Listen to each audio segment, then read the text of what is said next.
મારે બાપુ છે ને માણસનો અવતાર મળ્યો છે, 2-5 દી દુઃખ આવે ને તો વેઠી લેવાનું, પછી દુઃખની વાંહે સુખ હોય જ, સુખની વાંહે દુઃખ. તમે જો માણસ બીમાર પડે ને 2 દી જ પડે, પણ આખું ગામ ગાંડું કરે. 100 મહિના સુધી સુખી હોય ને તો કોઈ ન કે અમારે હરખાઈ છે. 2 દી માંદો પડે ને મરી જા મરી જા મરી જા મરી જા જ કરે. બોલો, એટલે તમે 2 દીમાં 100 મહિના હિલોળા કર્યા એ તો કોઈને કહેતા જ નથી. ખોટું જ બાપુ સહન થતું જ નથી કોઈને, ખોટું કરવું જ છે. તમે કર્યું છે તમને આડું આવે ને મેં કર્યું એ મને આડું. માની વાંહે આવડું મોટું કાર્ય કર્યું છે ને એ ચોપડે મારા નાથને લખવું પડે ને લખવું પડે. ભલા માણસ એ 100%ની વાત છે. એ એના આત્મામાં બાપુ, એનો આત્મા હોય ને એના ખાતામાં જમા થાય જ. આપણું ગરુડ પુરાણ કહે છે 12 દિવસનો આનો નિયમ છે. એક આત્મો જાય ને એટલે કે 12 દિવસ સુધી એનો કુટુંબ પરિવાર ને એનું ઘર ને એની જે સંપત્તિ હોય ને એની માથે ફરતો હોય એવું મહાપુરુષો કહે છે અને આપણા પુરાણ કહે છે. અને 12 દિવસ સુધી જોતો હોય આત્મો કે મેં મારા સંતાન માટે આખો દેહ ખપાવી નાખ્યો, આખી મારી જિંદગી મેં બરબાદ કરી નાખી. મારી વાય મારા છોકરા કેટલું પુણ્યદાન કરે છે, કેટલું જાગરણ કરે છે, કેટલું હરિનું ભજન કરાવે છે, એ જોવે. અને જોવે ને આવું બધું કાર્ય થાય ને એ આત્મા જોવે ને બાપુ, એ આત્માને શાંતિ જોવે. પછી અમુક તો 3 દી 4 દી પૂરું કરી દે અગવડના હિસાબે, અને પછી કે પિતૃ નડે છે. પણ નડે તેમ 12 દી નથી, 2 એકાદ હવે નડે જ તે નિયમ. આ બધું આ પેઢીઓ પરંપરા નિયમ છે. તેથી આ ન્યાયના ભણતરના કઈ નહોતું, તેથી આ નિયમ બનાવેલા. પણ નિયમ હારે કોઈને હાલવું જ નથી. તમે જો લગન હોય, લગનમાં કંકોત્રી આવે, કંકોત્રીમાં આજે લખેલું હોય છે, તમારે વાંચવું હોય તો વાંચજો. છેલ્લી લીટીમાં લખ્યું હોય કે નવ દંપતીને આશીર્વાદ આપવા માટે સહકુટુંબ પધારજો, એવું લખેલું હોય છેલ્લી લીટીમાં.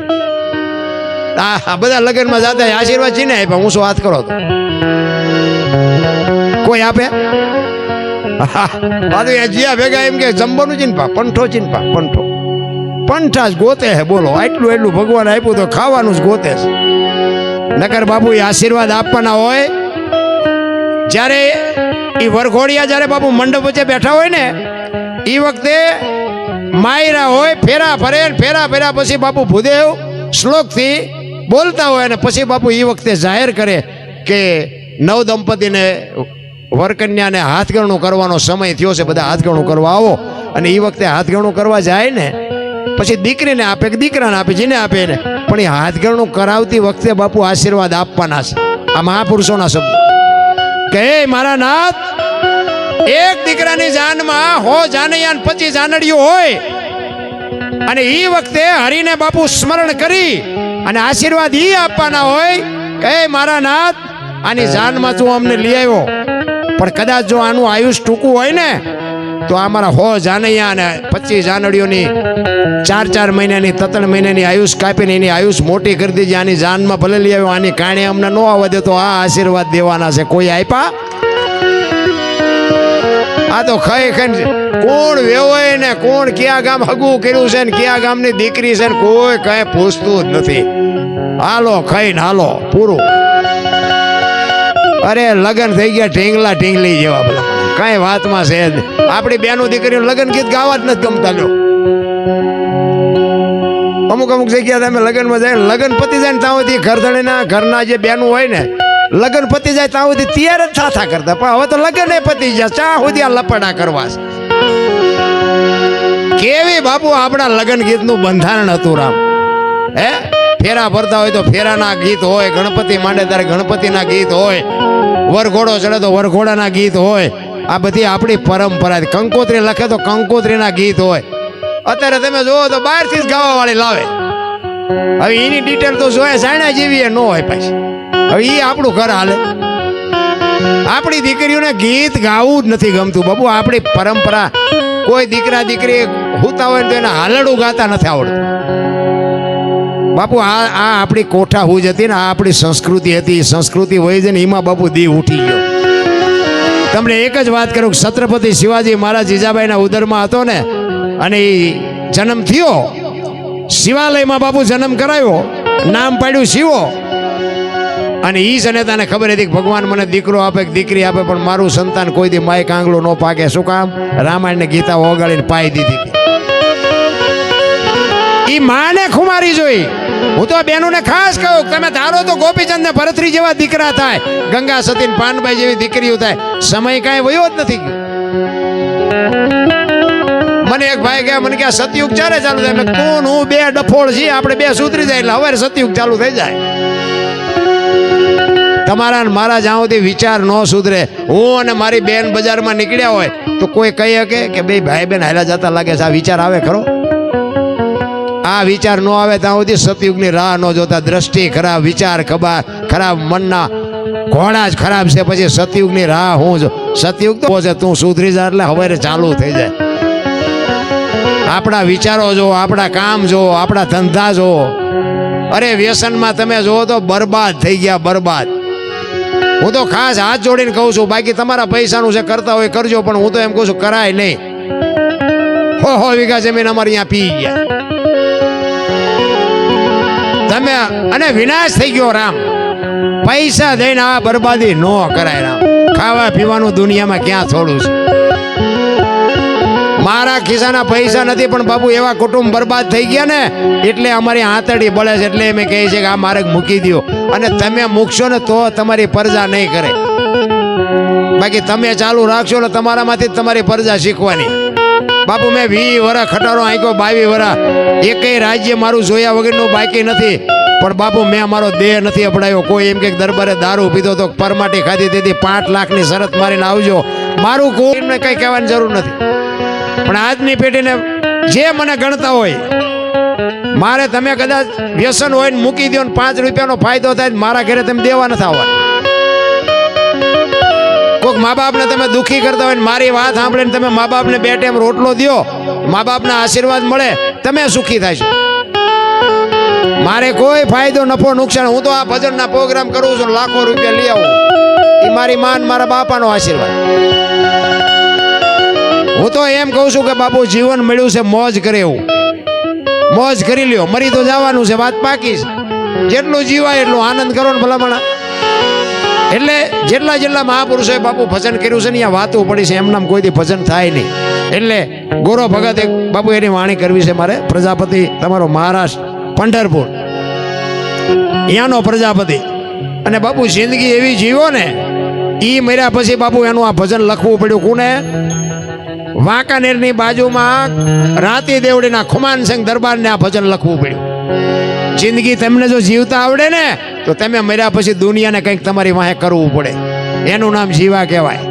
એ પ્રજાપતિ પંઢરપુર, અને માટીના વાસણ બનાવવાનો ધંધો કરે. ફળિયામાં માટી ખૂંદતો હતો. એમના ઘરના બહુ ભજનમાં માનતા નહોતા. ભાઈ ભક્તિ કરતા હોય તો બેનમાં બહુ ઠેકાણા ન હોય, અને બેન ભક્તિ કરતા હોય તો ભાઈમાં ઠેકાણા ન હોય. જોકે મારે એવું નથી, પણ કહેવાનો મતલબ કે પતિ પત્ની કા એક મતા તો સરગાપુરમાં સતા. 2 માણસ જો હરખા હોય ને જીવવાની મજા આવે. બાકી તો પછી ઘણા જીવે છે પણ ભૂંડી હાલે છે. ઓલા એમને એમ થતું ગાના કરતા એમના રહ્યા હોત તો સારું. ઘણા દુઃખી થાય છે, પણ હવે છૂટાતું, હવે ઘોંસ હાથે કરી છે એટલે છૂટે છે. નકર હું તો એમ કહું, આ જાનવરોને આપણે જે જોઈને બધું જાનવરને જોઈને, લાઈટ, તડકો, ખોરાક, હવા, પાણી આપણને જે લાગે બધું જાનવરને લાગે. આપણી માં આપણને જેટલો પ્રેમ કરે ને એટલો જ બાપુ એના બચ્ચાને પ્રેમ કરે. પક્ષી હોય, પક્ષી એક ઈંડું મૂકે, ઈંડાનું કેટલું બધું ધ્યાન રાખે. પછી એનો ટાઈમ થાય ને લઈને સીવે ને પછી બચ્ચું બહાર આવે ને, આપણી માં મોઢામાં કાઢીને આપે ને, એમ બહારથી ચડી લઈ આવીને એના મોઢામાં આપે અને મોટું કરે. પછી પાંખું આવે, ઉડતા શીખડાવે. ઉડતા શીખી જાય ને પછી એમ કે તું તારા રસ્તે ને હું મારા રસ્તે. કોઈ દી કોઈનું કુટુંબ ભાળ્યું? આ કાગડા, કૂતરા, ભેંસું, ભૂંડડા, કોઈનું કુટુંબ ભાળ્યું? આ મારી હાળી ના, મારો હાળું ના, મારો હાટું ના, મારી હાવું ના, કાંઈ છે ને કે આપણે જેમ છે ને બધું છે એમ. પણ એમને ખુશ કરી જ નહીં, આપણે ખુશ કરી. હવે ખુશમાંથી નીકળાય એવું નથી.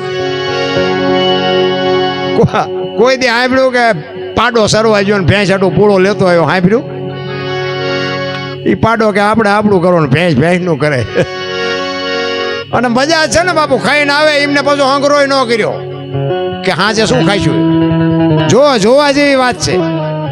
એક પંખી હોય ને, એ તમે ફળિયામાં દાણા નાખ્યા હોય ને, એ જમી અને એનું પેટ ભરી જાય એટલે ઉડીને વ્યૂ જાય. હાજની બાપુ ચિંતા નથી, એને કોઈ હંગરો ન કર્યો કે અત્યારે ટાઈમ છે કોઈ હંગરો ન કર્યો કે અત્યારે ટાઈમ છે લે થોડાક દાણા હારીને આ માળા મૂકી દઉં, ન કર્યું.